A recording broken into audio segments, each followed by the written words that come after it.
everyone, welcome back to my channel. My name is Emily and today we are doing the mid-year book Freakout tag. Having Emily here to pop in and just mention two things. One, I neglected to mention that I'm including in the description box a bunch of links to petitions, donation sites, resources, etc., all related to the Black Lives Matter movement and things that are happening both in the US and abroad today relating to systemic racism and the unjust treatment of Black people in our societies and communities. Please check those out if you have a chance. I'll also link a playlist created by Mayana from Mayana Reads on YouTube. It's a bunch of different Black creators here on BookTube making stellar videos that you should be subscribed to, so highly recommend diversifying your subscription box if you haven't taken that action yet. Second, I filmed this video on a very warm day and like all of my windows were open. I live on a very major road, so there's lots of traffic noise, there are dogs barking, there's like sounds of my neighbor working on his car in the background, so like I apologize, there's so much white noise and there's like no way to edit out any of it, and I don't want to film this again, so hopefully it's not too distracting. Hopefully you can still hear what I have to say, and I'll close the windows next time I go to film. So thank you, love you, thanks so much for watching, and I appreciate you. Mwah. Back to the video.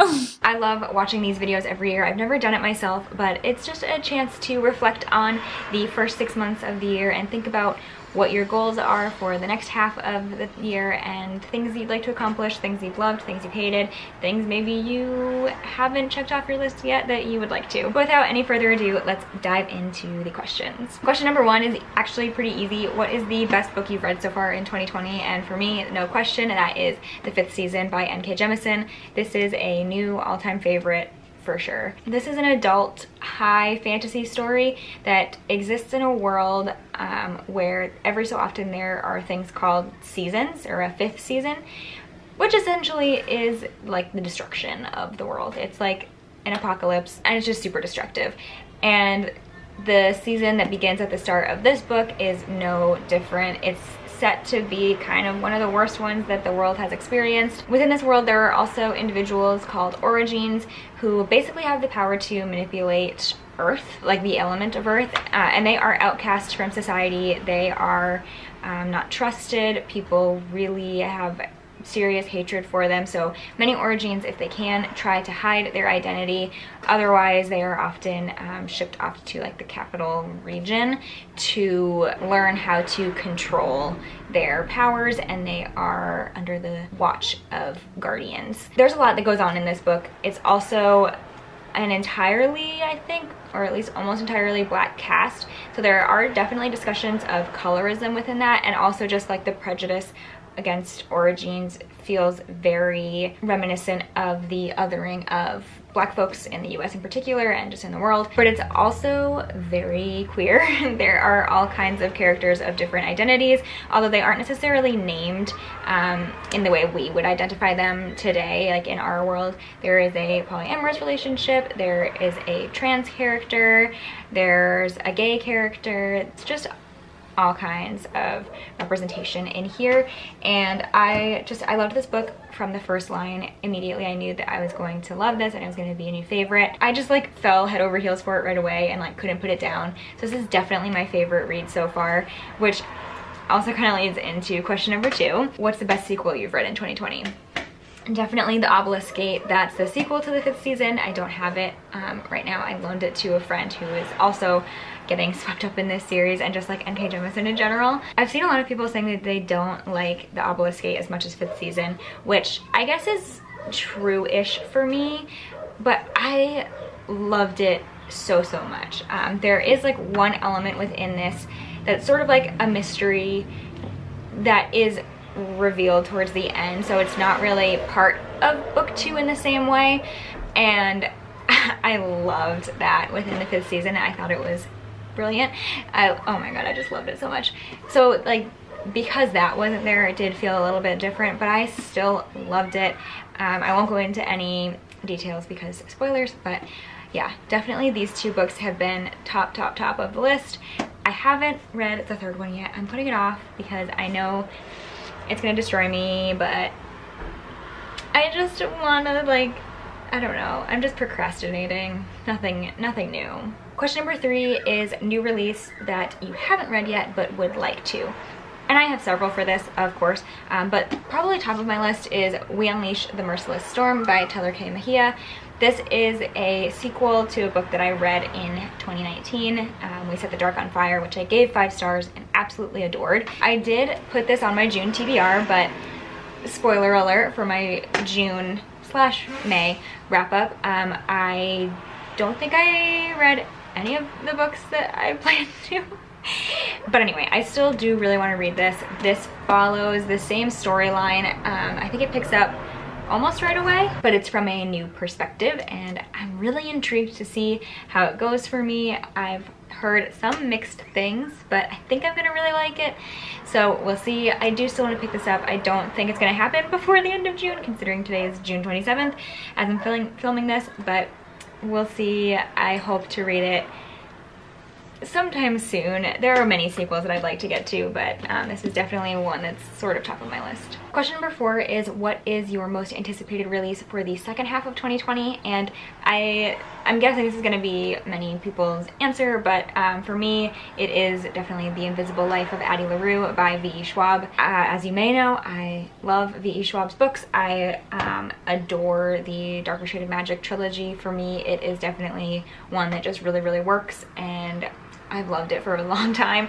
This is different. It's sort of historical fantasy following the life of a woman who is like doomed to always be forgotten by the people that she meets. It sounds so intriguing. The synopsis is super vague, I think intentionally, but I believe it spans like hundreds of years, and from the first like few reviews I'm seeing of people who have arcs, I wish, they're loving it, so I have really high hopes. This actually comes out 6 days after my birthday, so I'm feeling #blessed by that news. So I definitely want to read that. There are some others that I'm looking forward to, such as Horrid by Katrina Leno, Girl Serpent Thorn by Melissa Bashardoust, and probably some others that I'm completely forgetting. Question number 5 is, what is your biggest disappointment? And I've had a couple pretty low rated books so far this year, which is weird because I'm a huge fan of the DNF. I DNF books without like a lot of bad feelings, to be completely honest. For whatever reason, I've felt compelled to stick with a lot of the books that I've started this year, even if I'm not liking them at the beginning. The one that I really, really disliked the most was Heartburn by Nora Ephron.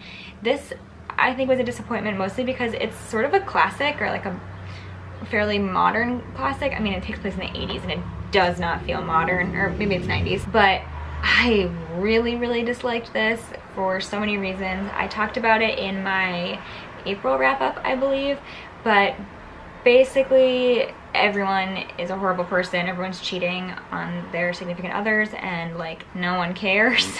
I don't know, it's also pretty problematic in a lot of other ways, fairly ableist and homophobic and fatphobic. I believe at this point I'm trying to block it out of my mind. It's under 200 pages, so I read it really fast, and I read it for a readathon, but I really disliked it. And I had seen some like pretty decent reviews from people who I kind of trust and have read it recently, so I was shocked because I just don't think this book has aged well at all.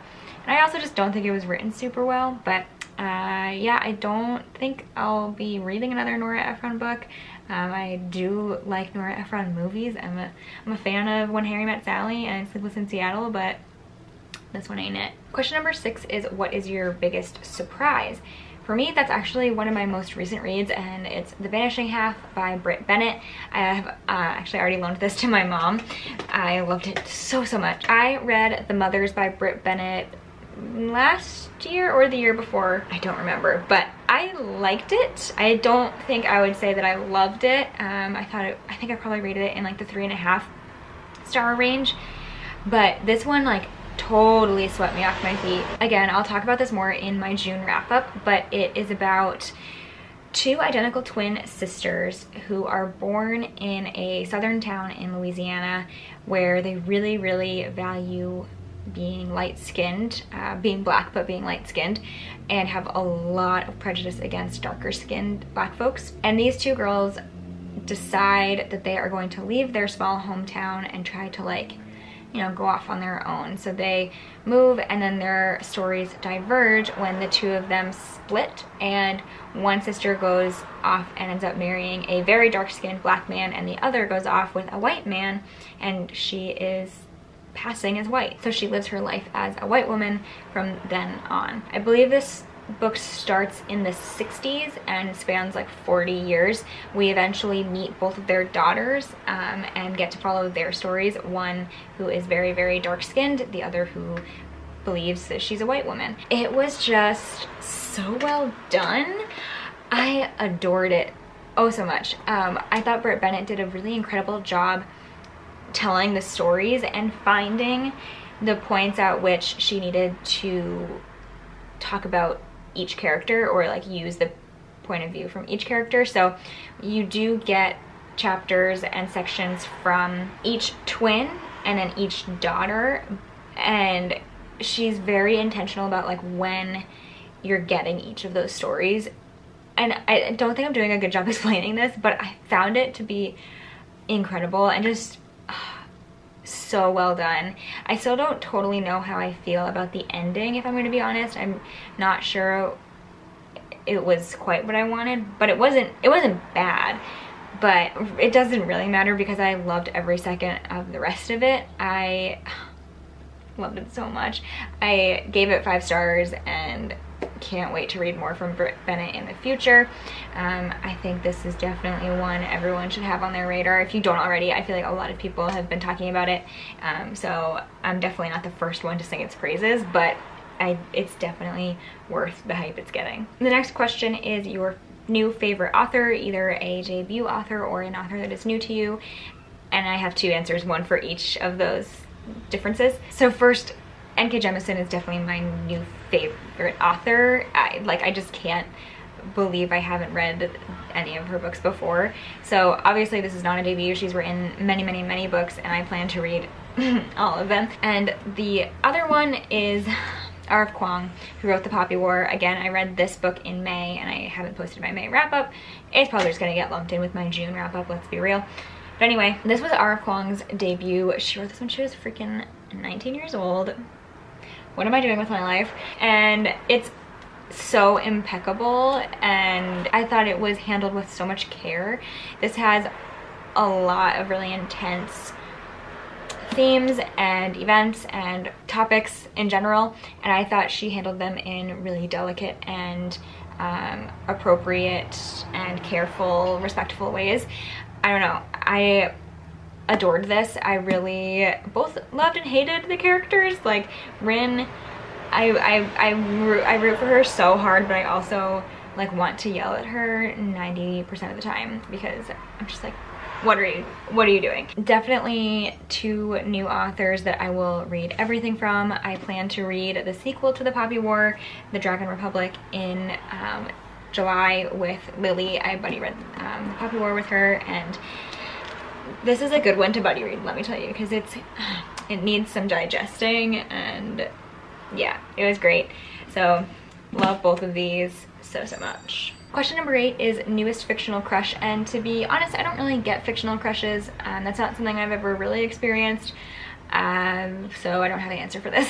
Though I think the closest it would come answers the next question, which is your newest favorite character, and for sure that is both January Jones and Augustus Everett Gus from Beach Read. I love both of these characters. I really love Gus.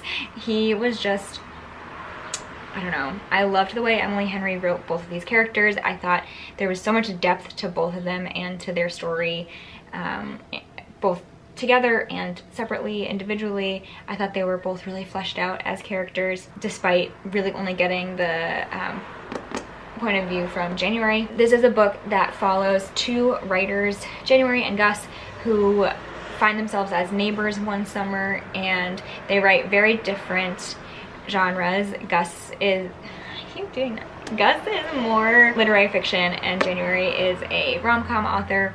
and they were rivals in college, and so they challenge each other to write in each other's genres and learn about sort of how that process works, etc. And honestly, just the banter between these two was incredible. That was my favorite thing. I laughed so hard reading this book. Big fan. Next question is a book that made you cry, and honestly I was kind of surprised looking through my list of books that I've read this year, and very few of them have made me cry. Definitely Beach Read made me tear up a little bit, but I wouldn't say that I like cried through it.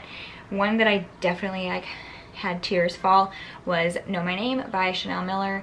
This is a memoir from the woman who was assaulted by Brock Turner at Stanford several years ago, and she just told her very honest and raw story about her experience with the judicial system and just what happened to her throughout the several years that it took to have a hearing and to get a sentencing and the bullshit that happened once that did occur. This book is really intense, and it definitely can be really triggering, so take care of yourself before you think about reading it. It's very open and honest, and she like tells the full story. She at the end reads the statement that she published following the hearing and everything. Chanel Miller reads the audiobook. I should have said I listened to the audiobook, which was, I mean, it's just incredible in general, but it was really powerful hearing Chanel tell this story like with her own voice, and as she's reading that statement you can hear her get choked up and emotional. And Chanel Miller is a fantastic writer. She did such a great job with this book. It couldn't have been easy, and it was very hard to read and listen to, but it was incredible, very well done, and I applaud her for having the courage to relive this as she wrote it. I can't imagine, but yeah, definitely made me cry. Next question is a book that made you happy, and for that I'm going to go with The Beakers of 141st Street by Karina Yann Glasser.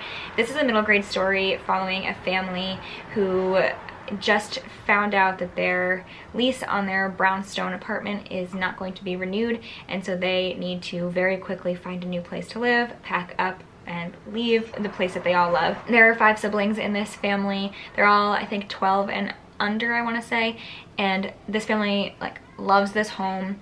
They really love the neighborhood, and like none of them can imagine living anywhere else. So the kids decide that they are going to try to get their crotchety, curmudgeonly old landlord to change his mind and allow them to stay. It's also set right around Christmas, so it kind of has Christmas Carol vibes with the landlord being kind of like a Scrooge character. It was just really sweet. It gave me like just such like heartwarming feelings. I loved the siblings. They all were so unique and individual in themselves. They all had their own character and personality, and I also really enjoyed that we got to see little bits of like relationships between each of them.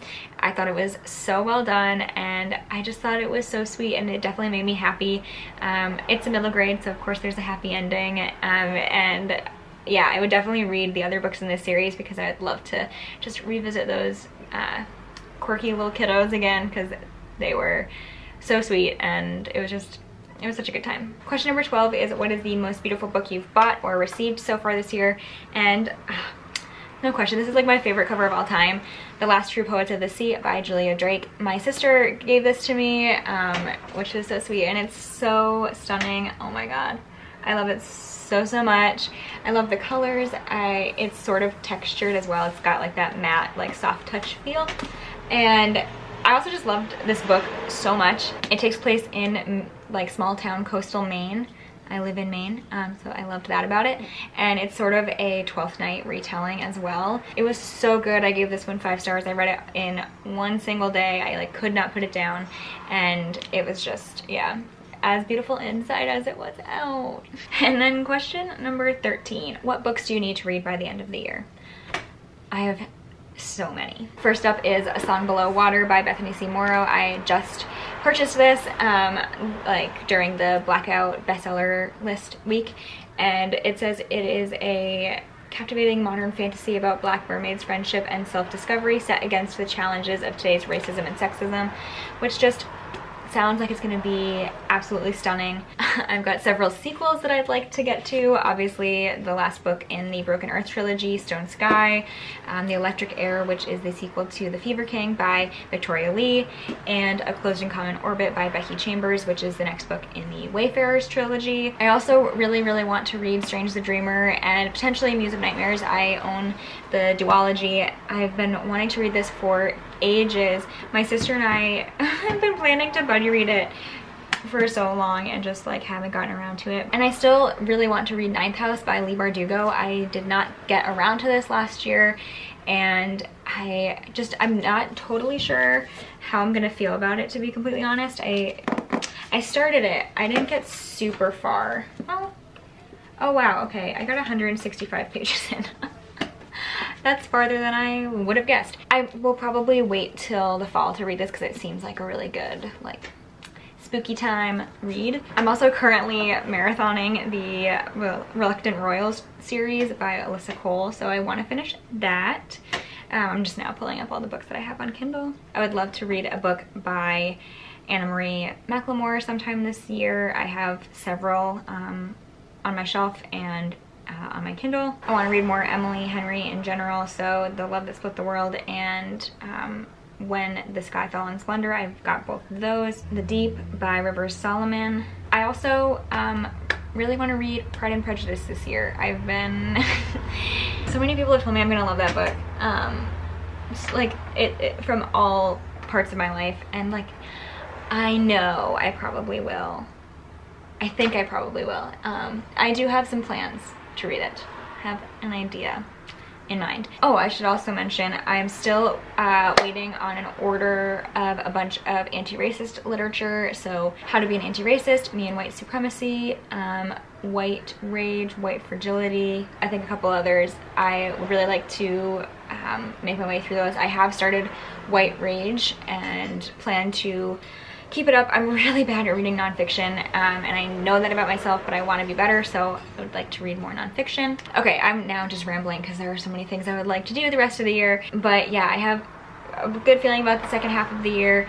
I have been really loving what I've been reading lately. I'm not really in a reading slump because I am reading great books and I'm enjoying what I'm reading and I'm reading consistently. I'm just a little bit slower in it for whatever reason. I haven't been reading with the same like vigor as usual, so I don't know what that's about, but hopefully I can kind of like pick up the pace again because I have so much I want to read and so much I want to accomplish in the second half of the year, so fingers crossed that I'm able to. If you enjoyed this video, please give it a thumbs up and subscribe so you don't miss out on my next video. But until then, happy reading. Bye.